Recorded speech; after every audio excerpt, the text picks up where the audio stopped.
এলাকায় মর্মান্তিক দুর্ঘটনা, পুকুরে পড়ে স্কুল ভ্যান, মৃত 3 পড়ুয়া।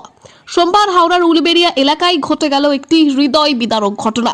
নিয়ন্ত্রণ হারিয়ে ছাত্রভর্তি একটি পুলকার পুকুরে পড়ে গেলে মৃত্যু হয়েছে 3 পড়ুয়ার, গুরুতর জখম আরও 2 জন। ঘটনাটি ঘটেছে উলুবেড়িয়ার বড়ডাঙ্গা এলাকায়।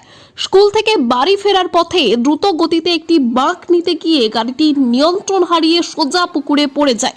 ঘটনার পর স্থানীয় বাসিন্দারা ছুটে এসে উদ্ধার কাজে নামেন। পরে আহতদের উলুবেড়িয়া শরৎচন্দ্র মেডিকেল কলেজ হাসপাতালে নিয়ে যাওয়া হলে 3 জনকে মৃত ঘোষণা করেন চিকিৎসকেরা। বাকি 2 জন পড়ুয়া আশঙ্কাজনক অবস্থায় এখনো সেখানেই চিকিৎসাধীন। হঠাৎ এই দুর্ঘটনায় এলাকায় নেমে এসেছে গভীর শোকের ছায়া। অভিভাবক ও স্থানীয়দের মধ্যে চরম উদ্বেগ ছড়িয়েছে স্কুল যানবাহনের নিরাপত্তা নিয়েও। এ বিষয়ে দেখুন। তারা হামাগুড়ি দিয়ে উঠলো, সাঁতার কেটে বাচ্চা দুটো বাচ্চা জানালা মানে ওই সামনেই বসেছিল। বাচ্চা দুটো সামনে মানে ওই চুবে গেছিল, তারাও উঠলো। কজন ছিল গাড়িতে? গাড়িতে কতজন ছিল জানি না, কাঁচ আটা ছিল পুরো। সামনেটা খোলা ছিল বলে দুটো বাচ্চা বেঁচেছে। প্রতিদিন ওই গাড়িটা যায়?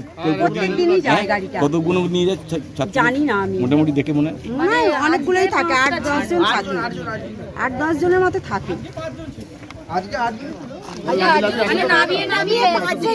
পরপর নামাতে আসে আর কি, লাস্ট পর্যন্ত 5 জন ছিল। 5 ছিল, 2 জনকে বাইরে বের করে দিতে পেরেছি ওই গাড়ি থেকে, আর যারা পেছনে ছিল তাদের লক করা ছিল বলে গাড়ি পড়তে পারেনি তারা। যতক্ষণে তুলেছে তারপর ওখানে তো কেউ নেই, কাকে ফোন করে এদেরকে ডাকি, এখান থেকে লোক যায়, কেউ ছিল না ওখানে, ওই মুহূর্তে কেউ ছিল না। আপনার নামটা একটু বলবেন? আপনার নামটা? আমার নাম সুমনা খাঁড়া। আপনার বাড়ি এখানে? না, আমি কাজে আসছিলাম, আমি হচ্ছে বইয়ের সঙ্গে কাজ করি।